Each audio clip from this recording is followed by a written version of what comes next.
हरि बोल। समस्त वैष्णवों के चरणों में मेरा सादर दंडवत प्रणाम। आज पुनः आप सबकी सेवा में उपस्थित हूँ। एक दिव्य ग्रंथ, दिव्य पारमार्थिक रत्न जो कि मेरे प्रिय परम गुरुदेव श्रील भक्ति प्रमोद पुरी गोस्वामी ठाकुर इनकी जीवनी पर हमारे प्रिय गुरुदेव ने लिखित एक दिव्य ग्रंथ है। पिछले सत्र में हमने पढ़ा था कि श्रील भक्ति प्रमोद पुरी गोस्वामी ठाकुर अपने सहपाठियों को लेकर श्री धाम मायापुर की यात्रा के लिए प्रथम गए थे और वहाँ पर उनकी श्रील प्रभुपाद भक्ति सिद्धांत सरस्वती ठाकुर के साथ प्रथम भेंट हुई थी। और आज के सत्र में हम लोग पढ़ने वाले हैं कि श्री प्रमोद भूषण के जीवन में परिवर्तन एवं बंगवासी महाविद्यालय में अध्ययन के बारे में। तो हमारा सत्र शुरू करते हैं। तत्पूर्व हमारे प्रिय गुरुदेव, परम गुरुदेव श्रील प्रभुपाद एवं समस्त वैष्णव आचार्यों के चरणों में, साथ ही साथ श्री श्री गौर निताई और श्री श्री राधा कृष्ण इनके चरणों में प्रार्थना अर्पण करके हमारा सत्र शुरू करेंगे।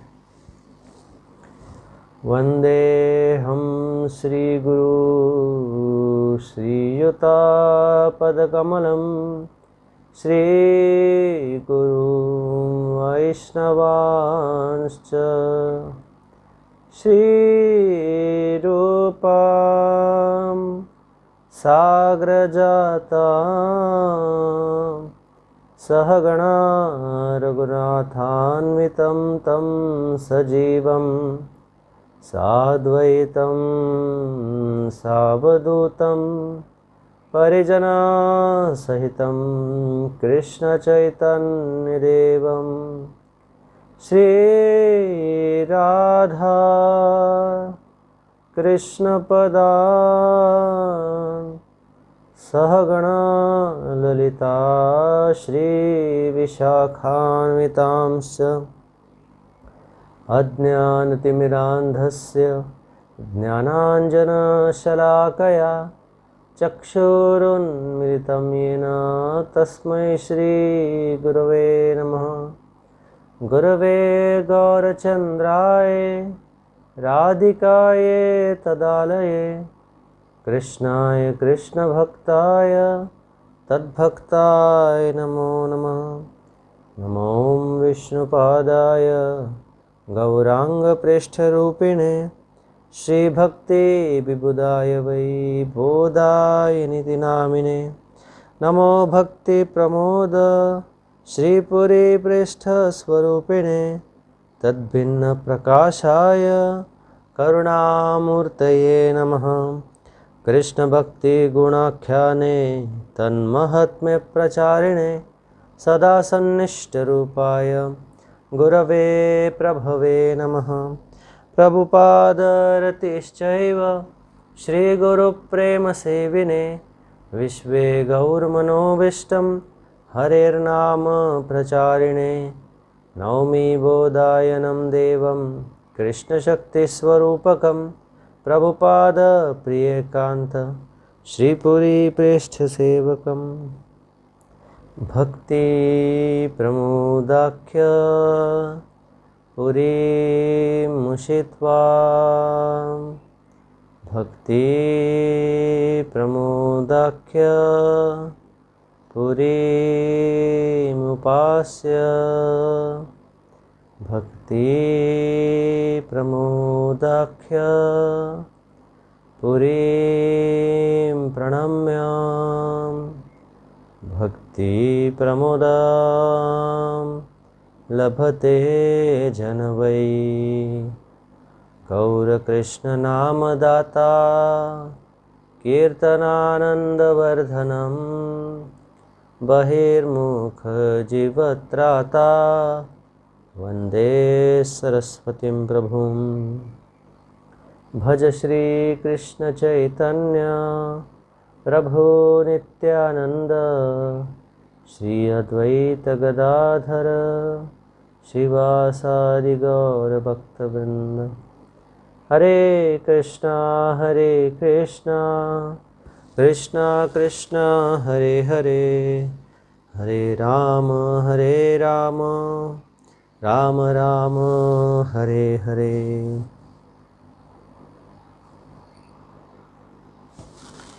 हरे कृष्णा। आज के सत्र में आप सभी भक्तों का स्वागत है। आज हम पढ़ रहे हैं श्री प्रमोद भूषण के जीवन में परिवर्तन एवं बंगवासी महाविद्यालय में अध्ययन।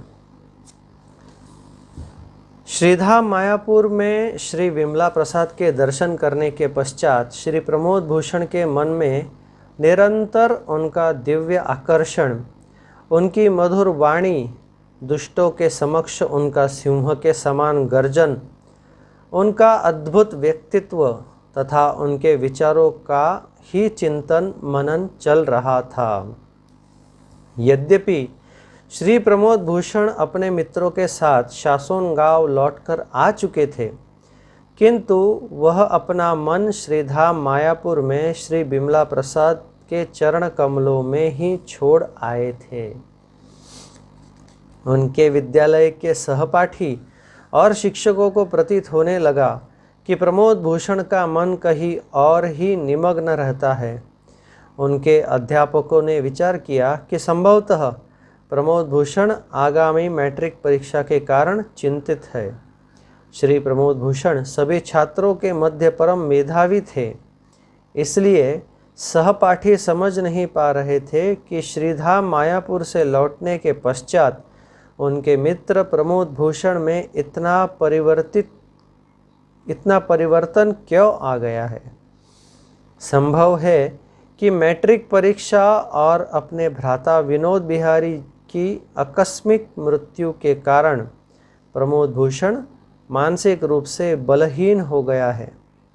यहाँ तक कि श्री दुर्गा प्रसाद चौधरी, जिनके यहाँ वह निवास करते थे, उनके गृह के सदस्यों ने भी अनुभव किया कि प्रमोद भूषण का हृदय संपूर्ण रूप से परिवर्तित हो चुका है। शीघ्र ही मैट्रिक की परीक्षाएं प्रारंभ हो गई। परीक्षाओं के पश्चात अध्यापक श्री प्रमोद भूषण के सहपाठी शासोन और गंगानंदपुर के उनके निकटवर्ती ग्रामवासी और उनके सभी जाति वर्ग यानी सगे संबंधी मैट्रिक परीक्षा के परिणाम की प्रतीक्षा करने लगे। जब परिणाम आया तो किसी के भी आश्चर्य की सीमा नहीं रही। श्री प्रमोद भूषण ने इतने अधिक अंक प्राप्त किए थे कि उन्हें विद्यालय से स्वर्ण पदक प्राप्त हुआ। विद्यालय के इतिहास में आज तक किसी ने भी इतने अधिक अंक प्राप्त नहीं किए थे जितने श्री प्रमोद भूषण ने प्राप्त किए थे। उनके सहपाठियों एवं निकटस्थ संबंधियों ने एक सांस्कृतिक कार्यक्रम का आयोजन किया और श्री प्रमोद भूषण की बुद्धिमत्ता की प्रशंसा की और उन्हें बंगाल के श्रेष्ठ साहित्यकारों की पुस्तकें उपहार में प्रदान की। अब शासोन गांव में उनकी विद्यालय की शिक्षा पूर्ण हो चुकी थी, किंतु गंगानंदपुर लौटने के स्थान पर उनके मन में निरंतर श्रीधाम मायापुर जाने का विचार ही उठता रहा। श्रील गुरुदेव की आत्मकथा से नीचे कुछ उद्धृत किया गया है जो उन्होंने स्वयं लिखित है, वो यहाँ पे मैं पढ़ने जा रहा हूँ। परम गुरुदेव जी कहते हैं, मैं उच्च विद्यालय की शिक्षा पूर्ण करने के पश्चात साहित्य और दर्शन में IA की शिक्षा प्राप्त करना चाहता था, किंतु सबने एक मत होकर निश्चय किया कि मुझे विज्ञान में IAS तत्कालीन समय की विज्ञान से संबंधित एक उपाधि की शिक्षा लेनी चाहिए। इसके लिए मैं सरोज बाबू की पुस्तकों का व्यवहार कर सकता हूँ, जो मेरे लिए आर्थिक दृष्टि से भी उचित होगा। मुझे कलकत्ता में बंगवासी महाविद्यालय में प्रवेश प्राप्त हो गया, किंतु प्रतिदिन आवागमन और अन्य कारणों से मेरा अध्ययन भली भांति नहीं हो पाया, जिसके कारण मैं परीक्षा में विशेष प्रदर्शन नहीं कर सका। मैं उस समय परिवार की निर्धनता के विषय में भी चिंतित था। बाल्यकाल से ही मेरी इच्छा थी कि मैं अपने पिता के पारिवारिक दायित्व में सहायता करूं, किंतु उस समय अपने परिवार को निर्धनता से मुक्त करने अथवा उस विषय में कुछ कहने में मैं असहाय ही था। किंतु अब मैं बड़ा हो चुका था तो परिस्थिति कुछ भिन्न थी। भगवान की कृपा से मुझे अल्प आयु होने पर भी कलकत्ता पोर्ट कमीशन में एक नौकरी प्राप्त हो गई। मैंने अस्थायी रूप से महाविद्यालय छोड़ने का निश्चय किया। मलसा लेन बऊ बाजार में सरोज बाबू का एक घर था। मैं वही निवास करने लगा। मैं स्वयं अपना भोजन बनाता था। इस प्रकार मैं नौकरी पर जाने लगा। जब वहाँ निवास करता था तो मैंने गौड़ीय और श्रीमद् भागवतम, ये इन दो नाम की पत्रिकाएं जो श्रृंखला रूप में प्राप्त होती थी, उनकी सदस्यता ग्रहण कर ली। मैं श्रील प्रभुपाद के संघ के भक्तों को, विशेष रूप से श्री कीर्तनानंद ब्रह्मचारी को प्रतिदिन देखता था। धीरे धीरे मेरी आर्थिक स्थिति कुछ उन्नत हुई। अब मैंने स्वयं अपने निवास की व्यवस्था अखिल मिस्त्री लेन में कर ली और मेरी माँ और छोटी बहन भी मेरे साथ आकर निवास करने लगी। मैं प्रतिदिन नौकरी से लौटने के पश्चात 1 नंबर उल्टा डांगा जंक्शन रोड स्थित गौड़िया मठ में जाता और अपने पूजनीय श्रील प्रभुपाद से वैष्णव शास्त्रों पर आधारित प्रवचन श्रवण करता था। किंतु मैं इससे संबंधित एक बात बतलाना भूल गया। अपने गांव में निवास करते समय जब मैं ठाकुरबाड़ी यानी श्री मदन मोहन मंदिर में श्रीमन महाप्रभु के विषय में श्रवण करता था, तब से ही मैं अपने पूजनीय श्रील प्रभुपाद को मन ही मन अपने गुरु के रूप में वर्ण कर चुका था, क्योंकि मैं यह भलीभांति जान चुका था और शीघ्र से शीघ्र एक सिद्ध पुरुष की शरण लेना आवश्यक भी समझता था। उसके पश्चात मैं प्रायः श्रीधाम मायापुर में स्थित ब्रजपत्तन श्री चंद्रशेखर भवन वर्तमान के श्री चैतन्य मठ में उनकी भजन कुटीर में उनसे भेंट करने जाता था। मैंने उनका संपूर्ण विश्व की रक्षार्थ ब्रह्मचर्य व्रत की दृढ़ता से पालन करते हुए 100 करोड़ हरिनाम का अति दुर्लभ व्रत पालन वाले भगवान के नित्य पार्षद के रूप में दर्शन किया था। मुझे स्मरण है कि उनके व्रत पालन के अंतर्गत मैंने उनका 3-4 बार दर्शन किया था और मैं आश्चर्यचकित होकर उनका तेज देखता रह जाता था। मैंने सुना था कि श्रील प्रभुपाद ने जिस माला पर शतकोटि हरिनाम जप के व्रत का पालन किया था, उस माला पर श्रील भक्ति विनोद ठाकुर जप करते थे और वह यह माला अपने आशीर्वाद सहित उन्हें प्रदान कर गए थे।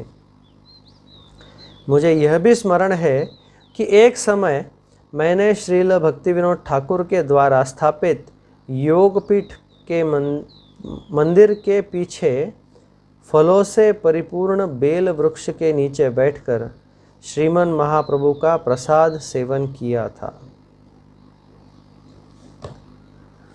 आगे गुरुदेव, परम गुरुदेव के बारे में बताते हैं कि वर्ष 1916 में मैं अपने संबंधियों के कहने पर श्री तारिणी चरण चक्रवर्ती ने श्री प्रमोद भूषण का विज्ञान के विषय में इंटरमीडिएट कक्षा यानी मध्यवर्ती कक्षा बंगवासी विद्यालय कलकत्ता में प्रवेश कर दिया। श्री प्रमोद भूषण के मैट्रिक का परिणाम देखकर बंगवासी महाविद्यालय के उच्च शिक्षक अत्यधिक प्रसन्न थे उन्होंने श्री प्रमोद भूषण के प्रवेश के लिए नियमों में भी कुछ छूट दे दी, जिससे प्रमोद भूषण उनके महाविद्यालय के अतिरिक्त किसी अन्य महाविद्यालय में प्रवेश नहीं ले, क्योंकि वह इस बात से अवगत थे कि ऐसा मेधावी छात्र उनके महाविद्यालय का नाम विख्यात कर सकता है। अपने पिताजी की आर्थिक स्थिति के कारण श्री प्रमोद भूषण कलकत्ता में किराए का कमरा लेने में असमर्थ थे। इसलिए श्री प्रमोद भूषण शासोन गांव में श्री दुर्गादास राय चौधरी के गृह से ही महाविद्यालय आवागमन करते थे। श्री दुर्गादास के परिवार के लोग कहते थे, ऐसे महान व्यक्ति का हमारे साथ एकत्र निवास करना हमारे प्रति कृपा ही है। अपनी उच्च शिक्षा के लिए हमारे साथ निवास कर प्रमोद भूषण सभी प्रकार की कठिनाइयां सहन करते हैं। वर्तमान समय में इस परिवार के कुछ सदस्य कोलकाता के अत्यंत संपन्न सॉल्ट लेक नामक स्थान पर रहते हैं। शासोन गांव का रेलवे स्टेशन उनके गृह से प्रायः 2 किलोमीटर दूर था। वहां से ट्रेन के द्वारा सियालदाह स्टेशन का मार्ग 1.5 घंटे का था। श्री प्रमोद भूषण रविवार के अतिरिक्त प्रतिदिन महाविद्यालय आवागमन करते थे। बंगवासी महाविद्यालय के उच्च शिक्षक उनका विशेष ध्यान रखते थे, क्योंकि उन्हें भी यह अनुभव था कि 18 वर्ष का छात्र इतनी असुविधाओं के साथ अपनी शिक्षा ग्रहण कर रहा है। प्रतिदिन आवागमन होने पर भी श्री प्रमोद भूषण की महाविद्यालय में उपस्थिति यानी अटेंडेंस पूर्ण रहती थी। वह ध्यानपूर्वक अध्ययन करते थे, किंतु फिर भी कभी कभी वह अपने मन को आध्यात्मिक विषयों की ओर अग्रसर होने देते थे। उनका व्यवहार और स्वभाव अन्य बालकों से संपूर्ण विपरीत था। उनके सहपाठी अत्यधिक आश्चर्यचकित होते थे कि वह प्रतिदिन गृह से स्टेशन तक 2 किलोमीटर पैदल चलते थे तथा पुनः ट्रेन से 1.5 घंटे का मार्ग पूर्ण करके सियालदाह पहुँचते और पुनः सियालदाह स्टेशन से बंगवासी महाविद्यालय तक पैदल आते थे। इसके लिए निश्चित रूप से अत्यधिक धैर्य और सहनशीलता की आवश्यकता थी। जब तक भगवत कृपा नहीं हो तब तक मन की एकाग्रता भंग किए बिना किसी नवयुवक के लिए इस प्रकार प्रतिदिन यात्रा करना असंभव है। संभवतः श्री प्रमोद भूषण ने यह लीला इसी विचार को प्रमाणित करने के लिए की थी कि भगवत कृपा से सब कुछ संभव है। एक दिन महाविद्यालय में निश्चित अवधि से अधिक समय तक अध्ययन होने के कारण अवकाश विलंब से हुआ। इस विलंब के कारण लौटते समय श्री प्रमोद भूषण को ट्रेन में निद्रा आ गई। जब उनकी निद्रा भंग हुई तो उन्होंने देखा कि ट्रेन शासोन गांव से बहुत आगे आ चुकी है।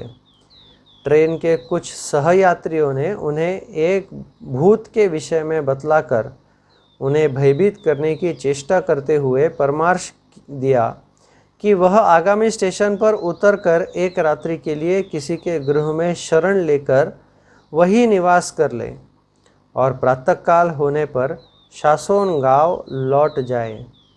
किंतु चौधरी परिवार और उस गृह की एक वृद्ध स्त्री के स्नेहवश उन्होंने उन यात्रियों के परामर्श की अवहेलना कर दी तथा वह रात्रि में ही पैदल पैदल शासोन गांव लौट आए। वह संपूर्ण मार्ग अपने पाठ्यक्रम की किसी पुस्तक में लिखित एक बात उच्चारण करते करते आ गए कि यदि भगवान आपके साथ है तो विजय ही होगी। जब वह गृह के निकट पहुँचे तो उन्होंने देखा वह वृद्ध स्त्री हाथ में लालटेन लेकर द्वार पर उनकी प्रतीक्षा कर रही थी। भगवत कृपा से वह सुरक्षित गृह में लौट आए। अगला पाठ हम लोग वैभव 8 का करेंगे, जिसका शीर्षक है श्री विमला प्रसाद से द्वितीय भेंट एवं श्रील भक्ति रत्न ठाकुर की कृपा प्राप्ति। वास्तव में इन अध्यायों का नाम जो वैभव रखा है बहुत सुंदर है। इसका अनुभव हम लोग इसका पाठ करते करते लेते ही हैं। श्री विमला प्रसाद से द्वितीय भेंट के बारे में हम लोग पढ़ेंगे। इस प्रकार प्रायः 2 वर्ष व्यतीत हो चुके थे। वर्ष 1917 में एक दिन श्री प्रमोद भूषण ने ISC इंटरमीडिएट साइंस क्लास के अपने सहपाठियों को बतलाया कि किस प्रकार उन्होंने शासोन गांव में निवास करते समय अपने तत्कालीन सहपाठियों के साथ श्रीधाम मायापुर की यात्रा की थी। श्री प्रमोद भूषण ने अपनी उक्त यात्रा का वर्णन इतने सुंदर रूप में किया कि उनके कुछ सहपाठियों ने उनके साथ श्रीधाम मायापुर की यात्रा करने का निश्चय किया। उस समय 25 दिसंबर से 1 जनवरी तक महाविद्यालय का साप्ताहिक अवकाश होने वाला था।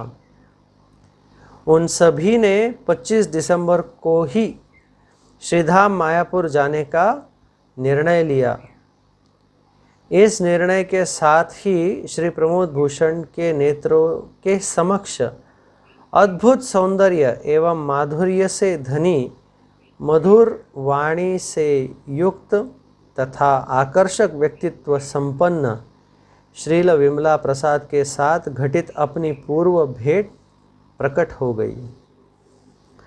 25 दिसंबर के दिन प्रातःकाल श्री प्रमोद भूषण एवं उनके मित्र सियालदाह स्टेशन पर एकत्रित हुए एवं वहां से ट्रेन के द्वारा श्रीधाम मायापुर के निकट स्थित धुबुलिया स्टेशन पहुँचे। पुनः वहां से बैलगाड़ी के द्वारा श्रीधाम मायापुर स्थित श्री चैतन्य मठ पहुंच गए। श्री प्रमोद भूषण शीघ्रतापूर्वक बैलगाड़ी का शुल्क देकर श्री विमला प्रसाद का दर्शन करने के लिए अग्रसर हुए, किंतु वहां वह नहीं थे। श्री प्रमोद भूषण ने विचार किया, वह कहीं अन्यत्र तो नहीं चले गए। सौभाग्य से वहां उपस्थित 2 अन्य व्यक्तियों से श्री प्रमोद भूषण की भेंट हुई। ऐसा प्रतीत हुआ था जैसे वह दोनों वहां के स्थायी निवासी थे अथवा प्रायः वहां आवागमन करते थे। श्री प्रमोद भूषण ने उनके निकट जाकर दीनतापूर्वक जिज्ञासा की। वर्ष 1915 में इसी स्थान पर मधुरभाषी एवं आकर्षक व्यक्तित्व संपन्न श्री विमला प्रसाद नाम के एक महापुरुष से मेरी भेंट तथा दीर्घ वार्तालाप हुआ था। क्या आपको ज्ञात है कि वर्तमान समय में वह कहाँ है? श्री प्रमोद भूषण की दीनता एवं निष्ठापूर्ण जिज्ञासा सुनकर उन्होंने कहा, यदि आप वास्तव में ही उनसे भेंट करने के इच्छुक हैं तो हमारे साथ चलिए। वह इस समय श्रीमद् महाप्रभु के जन्मस्थान योगपीठ में है। हम भी उनसे कुछ चर्चा करने उनके निकट ही जा रहे हैं। श्री प्रमोद भूषण अपने मित्रों सहित उन व्यक्तियों के साथ पैदल ही श्रीमद् महाप्रभु के जन्मस्थान की ओर चल दिए। वहाँ उन्होंने एक रक्तवर्ण का भवन देखा जो वर्ष 1915 में भी वहाँ था। एक और प्रसन्नता और दूसरी ओर संकोच के साथ श्री प्रमोद भूषण ने अपने मित्रों सहित उस भवन में प्रवेश किया। श्री विमला प्रसाद अपने कमल दल के समान नेत्र बंद करके पूर्ण तन्मयता के साथ श्री हरिनाम जप कर रहे थे। श्री प्रमोद भूषण और उनके मित्रों को साथ लाने वाले उन दोनों व्यक्तियों ने भूमि पर पतित होकर श्री विमला प्रसाद को साष्टांग दंडवत प्रणाम किया। उन्हें ऐसा करते देखकर श्री प्रमोद भूषण ने भी श्री विमला प्रसाद को साष्टांग दंडवत प्रणाम किया। कक्ष में कुछ गतिविधि की ध्वनि सुनकर श्री विमला प्रसाद ने अपने नेत्र खोले और उन दोनों व्यक्तियों से क्रमशः कहा, कुंज बाबू, आपका आगमन कब हुआ? परमानंद, आप कहाँ चले गए थे?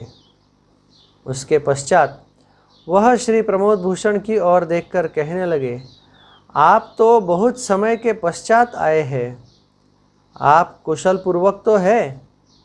यह सुनकर श्री प्रमोद भूषण आश्चर्यचकित हो गए कि श्री विमला प्रसाद ने उन्हें पहचान लिया। उन्होंने श्री प्रमोद भूषण से इस प्रकार वार्तालाप किया कि मानो वह उनके अत्यंत निकट है। श्री विमला प्रसाद के इस व्यवहार ने श्री प्रमोद भूषण के अंतर हृदय को अत्यधिक स्पर्श किया। वह श्री विमला प्रसाद के प्रति अत्यंत आकर्षित हुए। तदनंतर श्री विमला प्रसाद ने श्री परमानंद से कहा, दोपहर हो चुकी है, इन सभी के लिए प्रसाद की व्यवस्था करो। श्री परमानंद प्रभु श्री प्रमोद भूषण एवं उनके साथियों को उस भवन के पीछे ले गए तथा सभी को वहाँ स्थित एक विशाल बेल वृक्ष के नीचे बिठाकर कहा कि मैं अभी लौटता हूँ। कुछ ही समय के पश्चात एक वृद्ध महिला अपने हाथों में दाल, अन्न और सब्जी से परिपूर्ण पात्र लेकर आई। उनके पीछे पीछे श्री परमानंद प्रभु हाथ में केले के पत्ते यानी पत्तल को लेकर आ रहे थे। तदनंतर श्री परमानंद प्रभु ने सभी को केले के पत्ते तथा उन वृद्ध महिला ने प्रसाद दिया। प्रसाद परिवेषण करते समय श्री परमानंद प्रभु ने श्री प्रमोद भूषण से पूछा, क्या आप इन वृद्ध माताजी से परिचित हैं? यह श्री विमला प्रसाद की माता है। इनका नाम श्री भगवती देवी है। यह सुनकर प्रसाद ग्रहण करते करते श्री प्रमोद भूषण मन ही मन विचार करने लगे, यह तो वास्तव में ही माँ भगवती देवी का स्वरूप है। यह स्नेह और भक्ति की प्रतिमूर्ति है। स्नेहवश भक्ति देवी ही शरीर धारण कर हमारे समक्ष प्रकट हुई है। तत्पश्चात प्रसाद सेवन से पूर्णतया संतुष्ट होकर वह सभी श्री विमला प्रसाद के निकट लौट आए। वहाँ उन्होंने देखा कि श्री कुंज बाबू श्री विमला प्रसाद के साथ कुछ विचार विमर्श कर रहे थे। श्री कुंज बाबू पुनः पुनः कह रहे थे, आपके बहुमूल्य उपदेशों का प्रचार संपूर्ण विश्व में होना चाहिए। यदि हम यही बैठे रहेंगे तो बहुत से पुण्यात्मा और शिक्षित लोग आपके संग से वंचित रह जाएंगे। अतः यदि आप आदेश प्रदान करें तो मैं आपकी कृपा से आपके लिए कलकत्ता में किसी स्थान की व्यवस्था कर सकता हूँ। यह सुनकर श्री विमला प्रसाद ने कहा, जो भगवत इच्छा होगी वही होगा। श्रीमन महाप्रभु से प्रार्थना करो, उनकी इच्छा ही मेरी इच्छा है। मेरी अपनी कोई पृथक इच्छा नहीं है। श्री प्रमोद भूषण जितना अधिक श्री विमला प्रसाद के ऐसे दिव्य वचन श्रवण करते, उतना ही उनके प्रति और अधिक आकर्षित हो जाते थे। वह विचार करने लगे, यदि वास्तव में ही कलकत्ता चले गए तो मैं भी 1.5 वर्ष के पश्चात अपनी शिक्षा पूर्ण करके कलकत्ता चला जाऊंगा तथा वहाँ कोई नौकरी ढूंढकर किराए का कमरा लेकर वही निवास करूंगा। ऐसा होने पर मैं प्रतिदिन इन महापुरुष का संग प्राप्त कर सकूंगा। कलकत्ता में निवास करने से मैं इनका संग भी प्राप्त कर सकूंगा और नौकरी के द्वारा अपने पिता की भी आर्थिक रूप से कुछ सहायता कर सकूंगा। बहुत समय तक श्री कुंज बाबू से वार्तालाप करने के पश्चात श्री विमला प्रसाद ने श्री प्रमोद भूषण से कहा, आप समयानुसार मुझसे पुनः भेंट करना, मुझे आपके निकट बहुत कुछ व्यक्त करना है। मैं फिर से पढ़ता हूँ कि श्री विमला प्रसाद ने श्री प्रमोद भूषण से कहा, आप समयानुसार मुझसे पुनः भेंट करना। मुझे आपके निकट बहुत कुछ व्यक्त करना है। संभवतः श्रीमान महाप्रभु की शिक्षाओं का प्रचार करने के लिए मैं कुंज बाबू के निरीक्षण में स्थायी रूप से कोलकाता में ही रहूँगा। यह सुनकर श्री प्रमोद भूषण ने पूर्ण निष्ठा और भक्ति सहित पुनः श्री विमला प्रसाद को साष्टांग दंडवत प्रणाम किया और उनसे यह आशीर्वाद प्रदान करने की प्रार्थना की कि वह शीघ्र ही पुनः उनका दर्शन प्राप्त कर सके। करबद्ध हाथ जोड़कर श्री विमला प्रसाद प्रभु ने कहा, कृष्णेर मतिरस्तु, आपका मन कृष्ण की ओर स्थित हो जाए। इस आशीर्वाद को शिरोधार्य करने के पश्चात श्री प्रमोद भूषण ने श्रीमन महाप्रभु के जन्म स्थान के प्रांगण में स्थित अन्य महत्वपूर्ण स्थानों के दर्शन किए। श्री विमला प्रसाद से कलकत्ता में पुनः भेंट की तीव्र इच्छा से श्री प्रमोद भूषण माता श्री भगवती देवी से आशीर्वाद प्राप्त करने गए। उनका आशीर्वाद ग्रहण कर श्री प्रमोद भूषण ने अपने साथियों सहित श्रीधाम मायापुर के अन्य तीर्थ स्थलों का दर्शन किया। तदनंतर रात्रि में उन सभी ने श्रीधाम मायापुर में ही निवास किया एवं आगामी दिवस धुबुलिया स्टेशन से ट्रेन के द्वारा सियालदा स्टेशन और वहां से शासोनगांव लौट आए। आज के सत्र का समय समाप्त हो रहा है, हुआ है, हो नहीं रहा है, हुआ है, परंतु सभी का जो हृदय है वह श्रील प्रभुपाद के चरणों में स्थित है और सभी का हृदय श्री मायापुर धाम में है। मैं प्रार्थना करता हूँ कि कृपया सर्व श्रोतागण का हृदय अगले सत्र तक इसी स्थान पर स्थित रहे और जो कुछ बातें आज हमने पढ़ी सुनी है इसी का चिंतन हम लोग अगले सत्र तक करते रहे। अगले सत्र में हम लोग श्री प्रमोद भूषण यानी परम गुरुदेव पर श्रील भक्तिरत्न ठाकुर की कृपा कैसे प्राप्त होती है इसके बारे में पाठ करेंगे। बहुत बहुत धन्यवाद। आपकी सबकी कृपा से ही, आप सबकी सेवा करने के उद्देश्य से ही यह दिव्य ग्रंथ इस हृदय में भी उतर पाए, यही आशीर्वाद आप सबसे चाहता हूँ। कृपा करके मुझे यह आशीर्वाद देते रहे और आप सबकी कृपा प्रदान करते रहे। बहुत बहुत धन्यवाद। हरि बोल, दंडवत प्रणाम।